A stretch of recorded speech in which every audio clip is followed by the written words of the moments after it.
ವಿಧಾನ ಪರಿಷತ್ ಚುನಾವಣೆಯಲ್ಲಿ cross voting ಬಿರುಗಾಳಿ ಎಬ್ಬಿಸಿದೆ. ಅಡ್ಡ ಮತದಾನವನ್ನು ಗಂಭೀರವಾಗಿ ಪರಿಗಣಿಸಿದ ಬಿಜೆಪಿ ಇದೀಗ ಅಡ್ಡ ಮತದಾನ ಮಾಡಿದವರನ್ನು ಕಂಡುಹಿಡಿಯಲು ಧರ್ಮಸ್ಥಳ ಮಂಜುನಾಥನ ಮೊರೆ ಹೋಗ್ತಿದ್ದಾರೆ. ಧರ್ಮಸ್ಥಳದಲ್ಲಿ ಶಾಸಕಾಂಗ ಸಭೆ ಆಯೋಜಿಸಿದ್ದು ತಮ್ಮ ಪಕ್ಷದ ಶಾಸಕರಿಂದ ಆಣೆ ಪ್ರಮಾಣ ಮಾಡಿಸಲು ಬಿಜೆಪಿ ನಾಯಕರು ಮುಂದಾಗಿದ್ದಾರೆ. ಇನ್ನು ಈ ಬಗ್ಗೆ ಬೆಂಗಳೂರಿನಲ್ಲಿ ಮಾತನಾಡಿದ ವಿಜಯೇಂದ್ರ, ನಮ್ಮಿಂದ 4 ಅಡ್ಡ ಮತದಾನ ಆಗಿದೆ ಅನ್ನೋ ಚರ್ಚೆಗಳು ನಡೀತಿದೆ. ನಮ್ಮ ಕಾರ್ಯಕರ್ತರು ಶಾಸಕರ ನಡವಳಿಕೆಗೆ ಬಗ್ಗೆ ಬೇಸರ ಹೊರಹಾಕಿದ್ದಾರೆ. ಕೆಲವು ಶಾಸಕರಿಂದ ಎಲ್ಲ 63 ಶಾಸಕರ ಮೇಲೂ ಅನುಮಾನ ಪಡುವಂತಾಗಿದೆ. ತಾಯಿಗೆ ದ್ರೋಹ ಮಾಡಿದ ಶಾಸಕರು ಯಾರೆಂದು ಶ್ರೀ ಕ್ಷೇತ್ರದಲ್ಲಿ ಗೊತ್ತಾಗಲಿ ಅಂತ ಹೇಳಿದರು. ತೀರ್ಮಾನ ಮಾಡಿದ್ದಾನೆ. ನಮ್ಮ ವಿಪಕ್ಷ ನಾಯಕರು ಆರ್ ಅಶೋಕ್ ಅವರು ಕೂಡ ಮಾತನಾಡ್ತಾನೆ.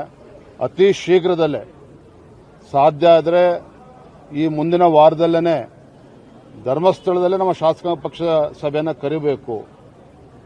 ಅಲ್ಲಿ ಕರೆದು ಯಾರಿವತ್ತು ಶಾಸಕರು ತಾಯಿಗೆ ದ್ರೋಹ ಬಗೆಯುವಂತ ಕೆಲಸವನ್ನು ಮಾಡಿದ್ದಾರೆ, ಅದು ಯಾರೇ ಆಗಿರಲಿ, ನಾವು ಎಷ್ಟೇ ದೊಡ್ಡವರಾದರೂ ಕೂಡ ನಾವೆಲ್ಲರೂ ಕೂಡ ದೇವರನ್ನು ನಂಬತಕ್ಕಂಥವ್ರು. ಇವತ್ತು ಧರ್ಮಸ್ಥಳ ಶ್ರೀ ಕ್ಷೇತ್ರಕ್ಕೆ ಬರಬೇಕು, ನಾವು ಶಾಸಕಾಂಗ ಪಕ್ಷ ಸಭೆ ಆಗಬೇಕು, ಅಲ್ಲಿ ಸತ್ಯದ ಬಗ್ಗೆ ಗೊತ್ತಾಗಬೇಕು, ಆ ಶ್ರೀ ಕ್ಷೇತ್ರದಲ್ಲಿ ತೀರ್ಮಾನ ಆಗಬೇಕು. ಇದು ನಾನಂತೂ ನಿರ್ಧಾರ ಮಾಡಿದ್ದೇನೆ.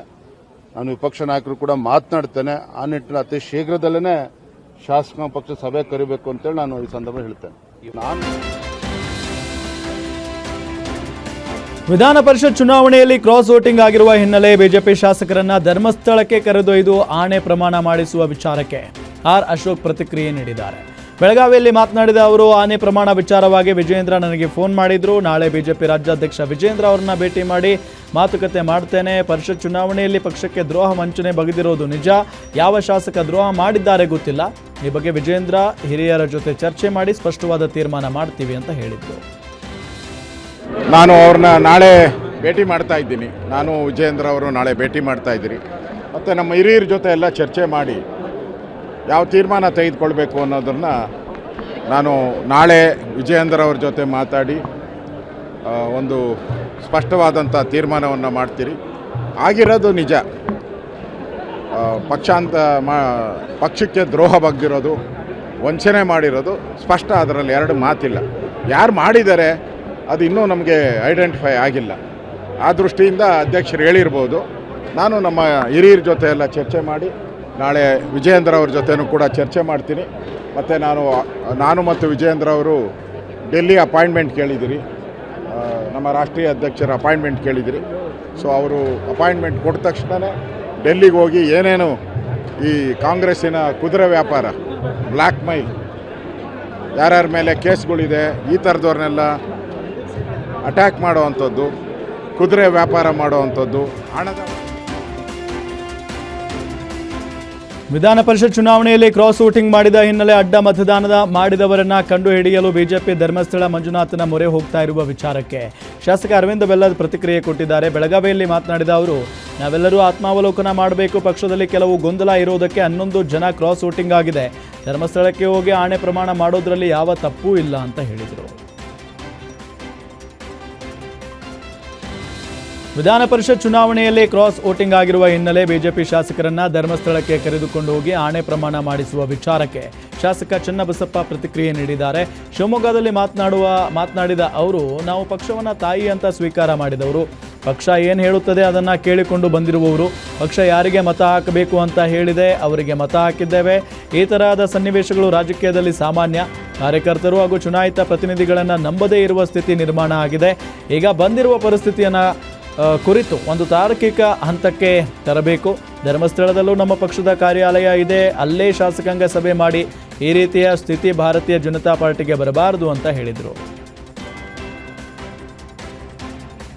ಬಿಡದಿ ಟೌನ್ಶಿಪ್ ಯೋಜನೆ ತಾರಕಕ್ಕೇರಿದ್ದು ಟೌನ್ಶಿಪ್ ವಿರೋಧಿಸಿ ರಾಜ್ಯ ಜೆಡಿಎಸ್ ವತಿಯಿಂದ ಬೃಹತ್ ಪ್ರತಿಭಟನೆ ಮಾಡಲಾಗಿತ್ತು.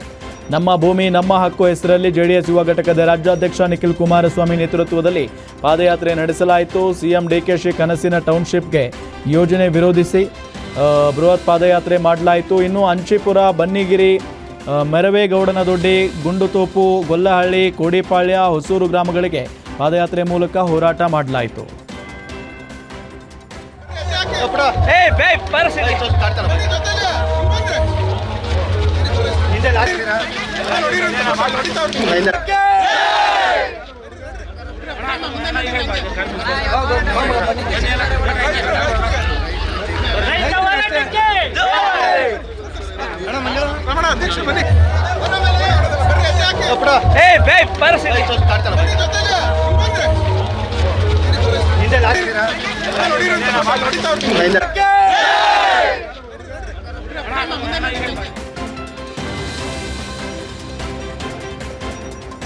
ಬಿಡದಿ ಟೌನ್ಶಿಪ್ ಕಾಳಗ ತೀವ್ರಗೊಂಡಿದ್ದು ಈ ಕುರಿತು ಕೇಂದ್ರ ಸಚಿವ ಎಚ್.ಡಿ. ಕುಮಾರಸ್ವಾಮಿ ಕಿಡಿಕಾರಿದ್ದಾರೆ. ಮಂಡ್ಯದಲ್ಲಿ ಮಾತನಾಡಿದ ಅವರು ಬಾಲಕೃಷ್ಣ ಎಕರೆಗೆ 2.5 ಕೋಟಿ ಕೊಟ್ಟಿದ್ದಾಗಿ ಫೋಟೋ ಹಾಕಿದ್ದಾರೆ. ಭೂಸ್ವಾಧೀನಕ್ಕೆ ಒಬ್ಬ ಶಾಸಕ ಹಣ ಕೊಡುವುದಕ್ಕೆ ಟೆಕ್ನಿಕಲಿ ಸಾಧ್ಯನಾ? ಯಾವ ಮಟ್ಟಕ್ಕೆ ರಾಜ್ಯದಲ್ಲಿ ಆಡಳಿತ ನಡೀತಾ ಇದೆ ಅಂತ ಎಚ್.ಡಿ.ಕೆ ಪ್ರಶ್ನೆ ಮಾಡಿದ್ದಾರೆ. ಕೇಳಲಿಕ್ಕೆ ಬಯಸ್ತೀನಿ, ಒಬ್ಬ ಶಾಸಕ ನಿನ್ನೆ 2.5 ಕೋಟಿ ಬಂದು ಇದು ಅಕ್ವೈರ್ ಮಾಡೋದಕ್ಕೆ ಕೊಡ್ತಾ ಇದ್ದೀವಿ ಅಂತೇಳಿ ಅದೇನೋ ಚೆಕ್ ಕೊಡ್ತಾ ಇದ್ದೀವಿ ಅಂತ 7 ಜನಕ್ಕೆ ಒಂದು ಫೋಟೋ ಹಾಕ್ಸ್ಕೊಂಡಿದ್ದಾರಲ್ಲ. ಈ ಒಂದು ಲ್ಯಾಂಡನ್ನು ಅಕ್ವೈರ್ ಮಾಡಿದಾಗ ಆ ಹಣ ಒಬ್ಬ ಶಾಸಕ ಕೊಡ್ಲಿಕ್ಕೆ ಸಾಧ್ಯ ಇದೆಯಾ? ಕೊಡೋಕ್ಕೆ ಸಾಧ್ಯ ಇದೆ ಟೆಕ್ನಿಕಲಿ? ಯಾವ ಮಟ್ಟಕ್ಕೆ ಆಡಳಿತ ನಡೀತಾ ಇದೆ ರಾಜ್ಯದಲ್ಲಿ ಅದು ತೋರಿಸ್ಕೊಳಕ್ಕೆ? ಅಲ್ಲಿ 12,500 ಕೋಟಿ ಸಾಲ ತಗೊಂಬಂದವ್ರೆ. ಎಲ್ಲಿ?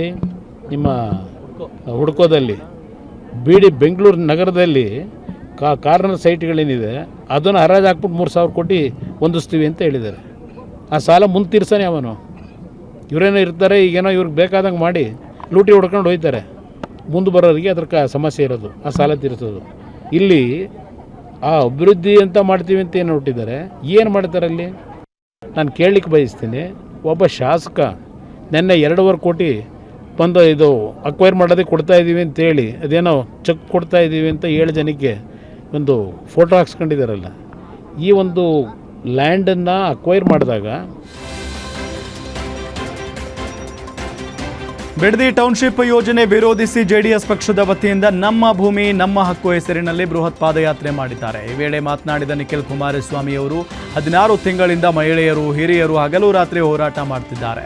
ಆದರೂ ರೈತರ ಕೂಗು ಸರ್ಕಾರಕ್ಕೆ ಕೇಳ್ತಾ ಇಲ್ಲ. ನಾವು ಹಲವು ಬಾರಿ ಬಂದು ಚರ್ಚೆ ಮಾಡಿದ್ದೇವೆ. ರೈತರು ಯಾವುದೇ ಕಾರಣಕ್ಕೂ ಜಮೀನು ಕೊಡಲ್ಲ ಅಂತ ಹೇಳ್ತಿದ್ದಾರೆ. ನಾವು ನಮ್ಮ ಪಕ್ಷ ರೈತರ ಪರವಾಗಿ ನಿಂತಿದ್ದೇವೆ ಅಂತ ಹೇಳಿದರು.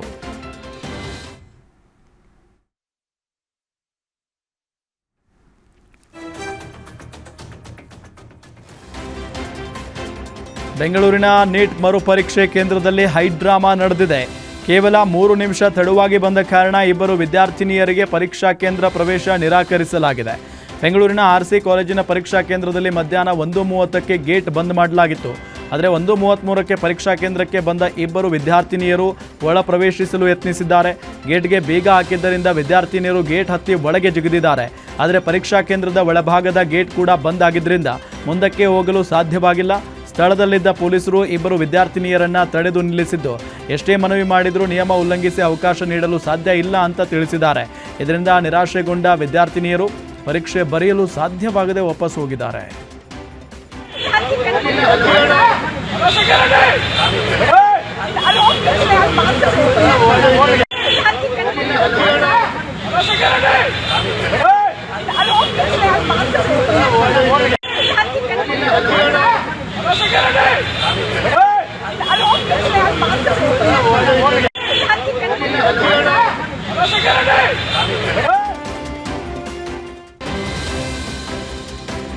ನೆಲಮಂಗಲ ತಾಲೂಕಿನ ಸೋಲೂರು ಬಳಿ ರೈಲು ಕೆಟ್ಟು ನಿಂತಿದ್ದು, ರೈಲಿನಲ್ಲಿ ನೀಟ್ ಪರೀಕ್ಷೆ ಬರೆಯೋದಕ್ಕೆ ಬಂದಿದ್ದಂಥ ವಿದ್ಯಾರ್ಥಿ ಹರಸಾಹಸ ಪಟ್ಟಿದ್ದಾರೆ. ಯಶವಂತಪುರದಿಂದ ಸೊಲ್ಲಾಪುರ ಕಡೆ ಸಾಗುತ್ತಿದ್ದ ರೈಲು ತಾಂತ್ರಿಕ ದೋಷದಿಂದ ಸುಮಾರು 1 ಗಂಟೆಗೂ ಹೆಚ್ಚು ಕಾಲ ನಿಂತಲ್ಲೇ ನಿಂತಿದೆ. ಇದೇ ಸಮಯದಲ್ಲಿ ಹಾಸನದಿಂದ ಯಶವಂತಪುರ ಕಡೆ ಬರ್ತಾ ಇದ್ದ ರೈಲು ಕೂಡ ವಿಳಂಬಗೊಂಡಿದ್ದು, ಬದಲಿ ಟ್ರ್ಯಾಕ್ ವ್ಯವಸ್ಥೆ ಇಲ್ಲದೆ ಪ್ರಯಾಣಿಕರು ಕಂಗಾಲಾಗಿದ್ದಾರೆ. ಇನ್ನು ರೈಲಿನಲ್ಲಿ ನೀಟ್ ಪರೀಕ್ಷೆ ಬರೆಯಲು ಬೆಂಗಳೂರಿಗೆ ತೆರಳುತ್ತಾ ಇದ್ದ ವಿದ್ಯಾರ್ಥಿಗಳು ಕೂಡ ಇದ್ದು ಸಮಯದ ಒತ್ತಡದಿಂದ ಆತಂಕಕ್ಕೆ ಒಳಗಾಗಿದ್ದಾರೆ. ನಂತರ ರೈಲು ಸೇವೆ ಸ್ಥಗಿತಗೊಂಡ ಕಾರಣ ಪ್ರಯಾಣಿಕರು ಮತ್ತು ವಿದ್ಯಾರ್ಥಿಗಳನ್ನು ಬದಲಿ ವ್ಯವಸ್ಥೆಯ ಮೂಲಕ ಗಮ್ಯಸ್ಥಾನಕ್ಕೆ ಕಳುಹಿಸಿಕೊಡಲಾಗಿದೆ. ಕೆಎಸ್ಆರ್ಟಿಸಿ ಬಸ್ ಹಾಗೂ ಬೈಕ್ ನಡುವೆ ಡಿಕ್ಕಿ ಸಂಭವಿಸಿ ಬೈಕ್ ಸವಾರ ಸ್ಥಳದಲ್ಲಿ ಸುಟ್ಟು ಕರಕಲಾಗಿರುವ ಘಟನೆ ಬಾಗಲಕೋಟೆ ಜಿಲ್ಲೆಯ ಮುಧೋಳ ತಾಲೂಕಿನ ಮುಗಳಖೋಡ ಬಳಿ ನಡೆದಿದೆ. ಭೀಕರ ಅಪಘಾತದಲ್ಲಿ ಮುಧೋಳ ನಗರ ನಿವಾಸಿ 25 ವರ್ಷದ ನವೀನ್ ಘೂರ್ಕ್ ಸ್ಥಳದಲ್ಲೇ ಮೃತಪಟ್ಟಿದ್ದಾರೆ. ಬಾದಾಮಿಯಿಂದ ಈಚಲಕರಂಜಿ ಕಡೆಗೆ ತೆರಳುತ್ತಾ ಇದ್ದ ಬಸ್ಗೆ ಬೈಕ್ ಡಿಕ್ಕಿ ಹೊಡೆದ ಪರಿಣಾಮ ಬೈಕ್ಗೆ ಬೆಂಕಿ ಹೊತ್ತಿಕೊಂಡಿದೆ. ಘಟನೆ ಸಂಬಂಧ ಮುಧೋಳ ಪೊಲೀಸ್ ಠಾಣೆಯಲ್ಲಿ ಪ್ರಕರಣ ದಾಖಲಾಗಿದ್ದು ಪೊಲೀಸರು ತನಿಖೆ ಮುಂದುವರೆಸಿದ್ದಾರೆ. ಸಾರಿಗೆ ಬಸ್ ಹಾಗೂ ಬೈಕ್ ನಡುವೆ ಡಿಕ್ಕಿಯಾಗಿ ಬೈಕ್ ಸವಾರ ಸ್ಥಳದಲ್ಲೇ ಮೃತಪಟ್ಟಿರುವ ಘಟನೆ ಬೀದರ್ ಜಿಲ್ಲೆಯ ಭಾಲ್ಕಿ ತಾಲೂಕಿನ ಕಣಜಿ ಕ್ರಾಸ್ ಬಳಿ ನಡೆದಿದೆ. ಹುಮ್ನಾಬಾದ್ನಿಂದ ಬೀದರ್ ಕಡೆ ಬರ್ತಾ ಇದ್ದ ಬೈಕ್ಗೆ ಬಸ್ ಡಿಕ್ಕಿ ಹೊಡೆದಿದೆ. ಅಪಘಾತದ ರಭಸಕ್ಕೆ ಅಪಘಾತದಲ್ಲಿ ಬೈಕ್ ಸವಾರ ಶೋಕತ್ ಅಲಿ ಸ್ಥಳದಲ್ಲೇ ಮೃತಪಟ್ಟಿದ್ದಾನೆ. ಘಟನಾ ಸ್ಥಳಕ್ಕೆ ಧನ್ನೂರು ಪೊಲೀಸರು ಭೇಟಿ ನೀಡಿ ಪರಿಶೀಲನೆ ನಡೆಸಿದ್ದಾರೆ. ಘಟನೆ ಸಂಬಂಧ ಧನ್ನೂರು ಪೊಲೀಸ್ ಠಾಣೆಯಲ್ಲಿ ಪ್ರಕರಣ ದಾಖಲಾಗಿದೆ. ಬೀದಿ ನಾಯಿಗಳ ದಾಳಿಯಿಂದ 8 ವರ್ಷದ ಬಾಲಕಿ ಜಸ್ಟ್ ಮಿಸ್ ಆಗಿರುವ ಘಟನೆ ದಾವಣಗೆರೆ ನಗರದ ಪಂಪಾಪತಿ ನಗರದಲ್ಲಿ ನಡೆದಿದೆ. ಮನೆಯಿಂದ ಅಂಗಡಿಗೆ ಹೋಗುತ್ತಿದ್ದ ಬಾಲಕಿ ಮೇಲೆ ಏಕಾಏಕಿ 5-6 ಬೀದಿ ನಾಯಿಗಳು ಬಾಲಕಿಯ ಮೇಲೆ ಅಟ್ಯಾಕ್ ಮಾಡಲು ಯತ್ನಿಸಿವೆ. ಬಾಲಕಿ ಮೇಲೆ ನಾಯಿಗಳು ಅಟ್ಯಾಕ್ ಮಾಡ್ತಾ ಇದ್ದಂತೆ ಸ್ಥಳೀಯರು ರಕ್ಷಣೆ ಮಾಡಿದ್ದಾರೆ. ಬಾಲಕಿ ಮೇಲೆ ಬೀದಿ ನಾಯಿಗಳ ಅಟ್ಯಾಕ್ ಮಾಡಲು ಬರುವ ದೃಶ್ಯ ಸಿಸಿಟಿವಿಯಲ್ಲಿ ಸೆರೆಯಾಗಿದೆ. ಸದ್ಯ ಬೀದಿ ನಾಯಿಗಳ ನಿಯಂತ್ರಣ ಮಾಡುವಂತೆ ಸಾರ್ವಜನಿಕರು ಮನವಿ ಮಾಡಿದ್ದಾರೆ.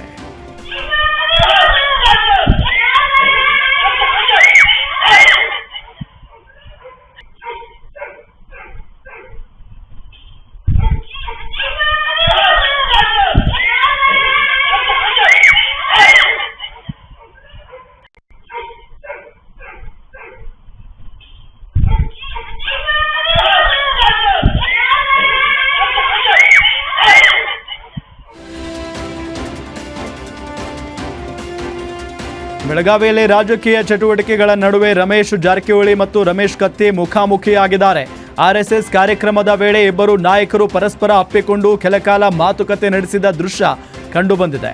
ಹುಕ್ಕೇರಿಯಲ್ಲಿ ಇಂದಿಗೂ ಈ ಎರಡೂ ಕುಟುಂಬಗಳ ನಡುವೆ ರಾಜಕೀಯ ಹೋರಾಟ ಮುಂದುವರೆದಿದ್ದು, ಹುಕ್ಕೇರಿ ಕೆಇಬಿ ಮತ್ತು ಡಿಸಿಸಿ ಬ್ಯಾಂಕ್ ಚುನಾವಣೆ ಹಿನ್ನೆಲೆಯಲ್ಲಿ ಜಾರಕಿಹೊಳಿ ಮತ್ತು ಕತ್ತಿ ಗುಂಪುಗಳ ನಡುವೆ ತೀವ್ರ ಪೈಪೋಟಿ ನಡೀತಾ ಇರುವ ಸಂದರ್ಭದಲ್ಲಿ ನಾಯಕರ ಈ ಭೇಟಿ ಗಮನ ಸೆಳೆದಿದೆ.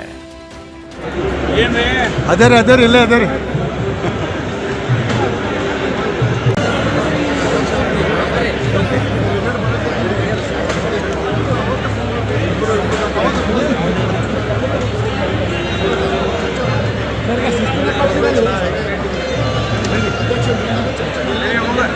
ಶಿಸ್ತಿನ ಪಕ್ಷದಲ್ಲಿ ಅಶಿಸ್ತು ತಾಂಡವಾಡ್ತಾ ಇದೆ ಅಂತ ಶಿಸ್ತಿನ ಪಕ್ಷದಲ್ಲಿ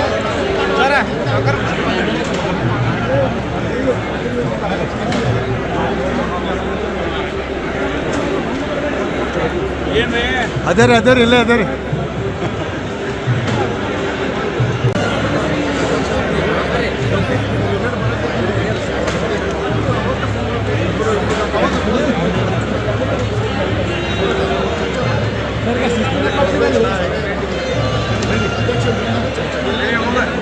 ಶಿಸ್ತಿನ ಪಕ್ಷದಲ್ಲಿ ಅಶಿಸ್ತು ತಾಂಡವಾಡ್ತಾ ಇದೆ ಅಂತ ಶಿಸ್ತಿನ ಪಕ್ಷದಲ್ಲಿ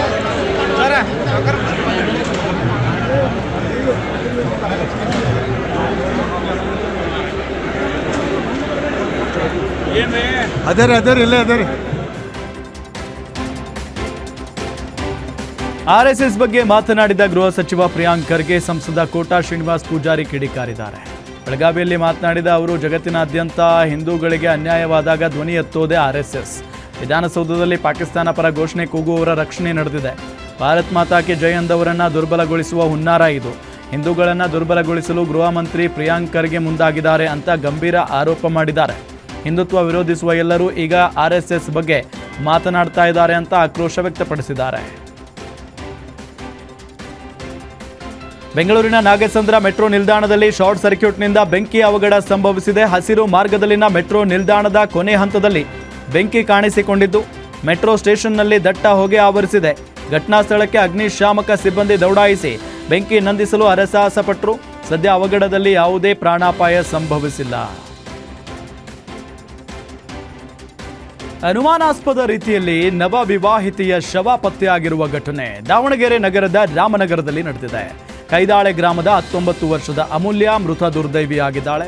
ಕಳೆದ 1 ವರ್ಷದ ಹಿಂದೆ ಧನುಷ್ ಎಂಬಾತನ ಪ್ರೀತಿಸಿ ಮದುವೆಯಾಗಿದ್ರು.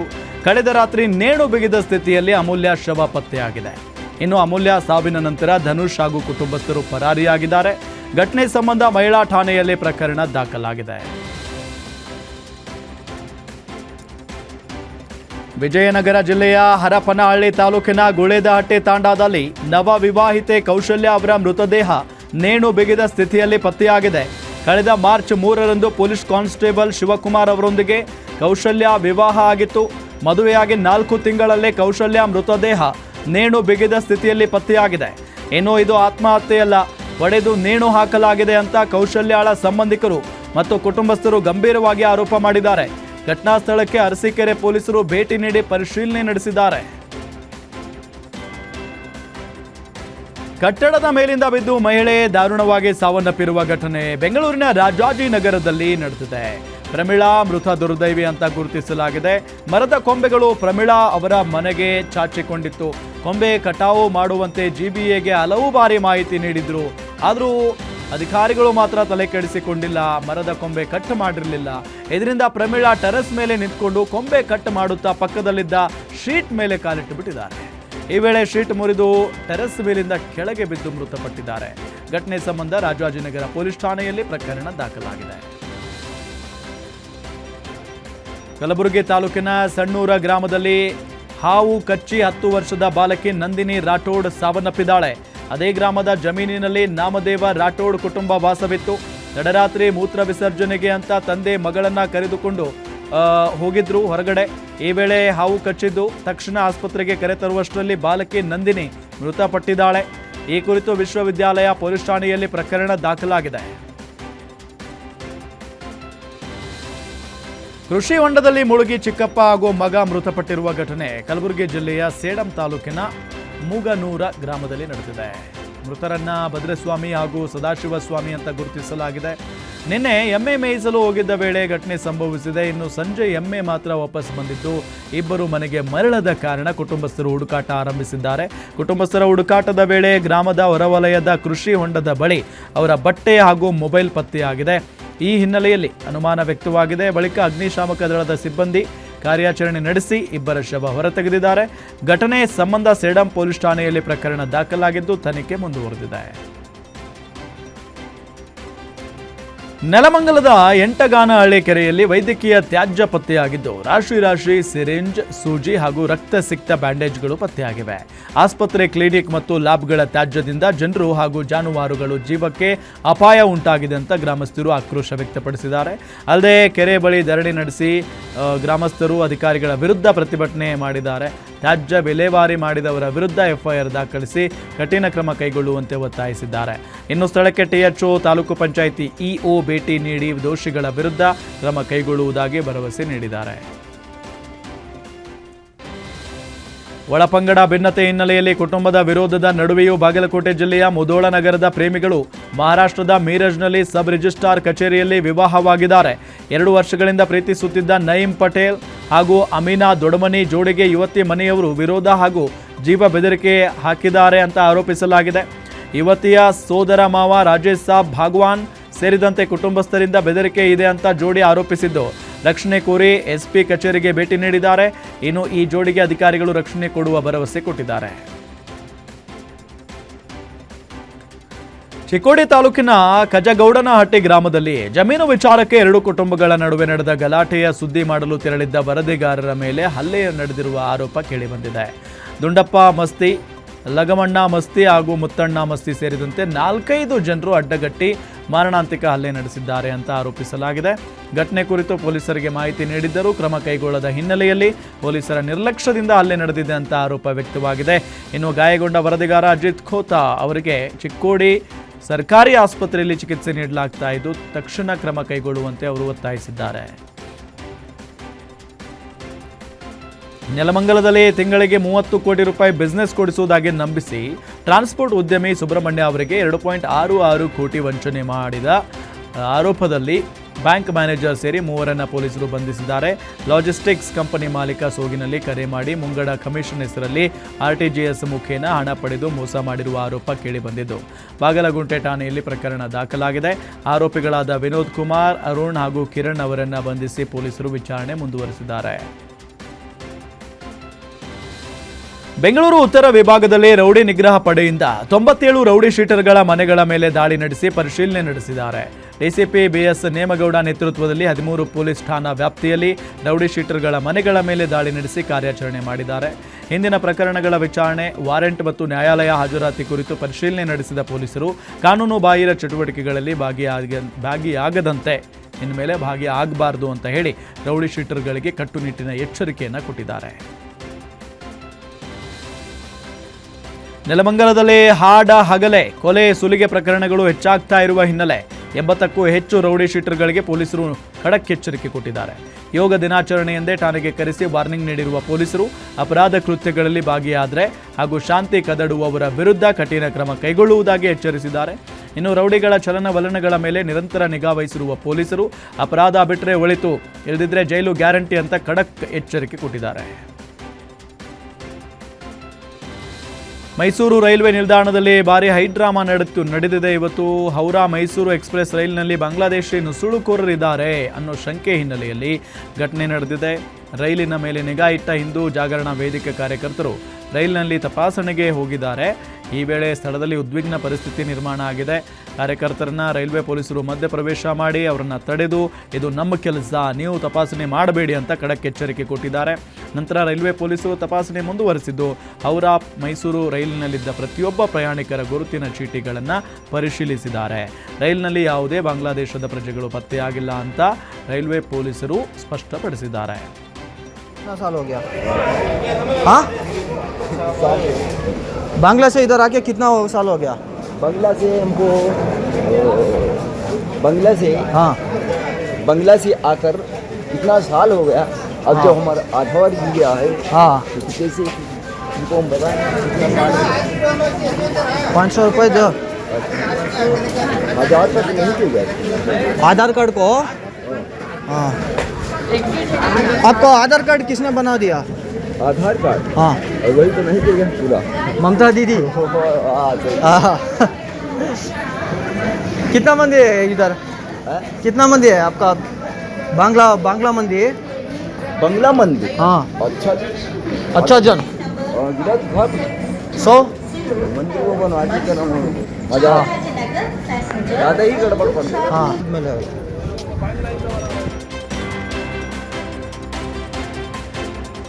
ಬೆಂಗಳೂರಿನಲ್ಲಿ ಸ್ವಲ್ಪದರಲ್ಲಿ ಭಾರೀ ಅನಾಹುತ ತಪ್ಪಿದೆ. ಮಳೆ ಅಬ್ಬರದಲ್ಲಿ ರಾಜ್ಯ ಕಾಲುವೆಗೆ ಬಿದ್ದಿದ್ದ ವ್ಯಕ್ತಿ ಬಚಾವ್ ಆಗಿದ್ದಾರೆ. ಹೊರಮಾವು ಬಳಿಯ ಕಲ್ಕೆರೆ ಬಳಿ ನಡೆದಿದೆ. ಸದ್ಯ ಸ್ಥಳೀಯರ ಸಮಯ ಪ್ರಜ್ಞೆಯಿಂದ ಕಾಲುವೆಗೆ ಬಿದ್ದಿದ್ದ ವ್ಯಕ್ತಿ ಕ್ಷಣಾರ್ಧದಲ್ಲಿ ಪ್ರಾಣಾಪಾಯದಿಂದ ಬಚಾವಾಗಿದ್ದಾರೆ.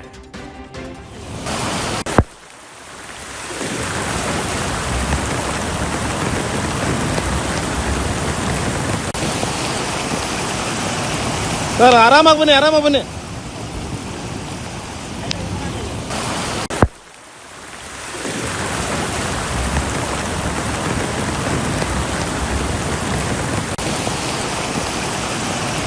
ಸರ್ ಆರಾಮಾಗಿ ಬನ್ನಿ.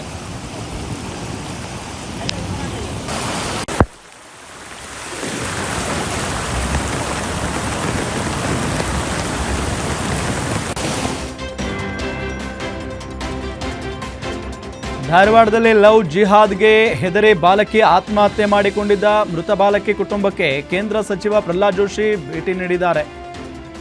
ಮೃತ ಬಾಲಕಿ ಪೂರ್ಣಿಮಾ ವಡ್ಡರ್ ಅವರ ಮನೆಗೆ ಭೇಟಿ ನೀಡಿ ಸಾಂತ್ವನ ಹೇಳಿದ್ದಾರೆ. ಸಚಿವ ಪ್ರಹ್ಲಾದ್ ಜೋಶಿ ಕಾಲಿಗೆ ಬಿದ್ದು ಕಣ್ಣೀರು ಹಾಕಿದ್ದಾರೆ. ಇನ್ನು ಪ್ರಕರಣದ ಬಗ್ಗೆ ಎಸ್ಪಿಗೆ ಜೋಶಿ ಮಾಹಿತಿ ಕೇಳಿದ್ದು ಮೇ 8ರಂದು ಬಾಲಕಿ ಆತ್ಮಹತ್ಯೆ ಮಾಡಿಕೊಂಡಿದ್ದಾಳೆ.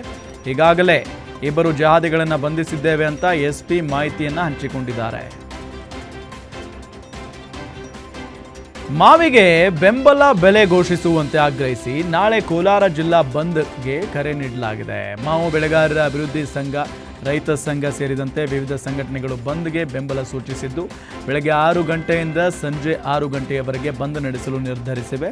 ಜಿಲ್ಲೆಯಲ್ಲಿ ಅತಿ ಹೆಚ್ಚು ಬೆಳೆಯುವ ತೋತಾಪುರಿ ಮಾವಿನ ಹಣ್ಣು ಕೇವಲ 1 ರಿಂದ 2 ರೂಪಾಯಿಗೆ ಮಾರಾಟವಾಗ್ತಾ ಇದ್ದು ಬೆಲೆ ಇಲ್ಲದ ಕಾರಣ ತೋಟಗಳಲ್ಲೇ ಮಾವಿನ ಹಣ್ಣುಗಳು ಕೊಳೆತು ಬೀಳ್ತಾ ಇವೆ.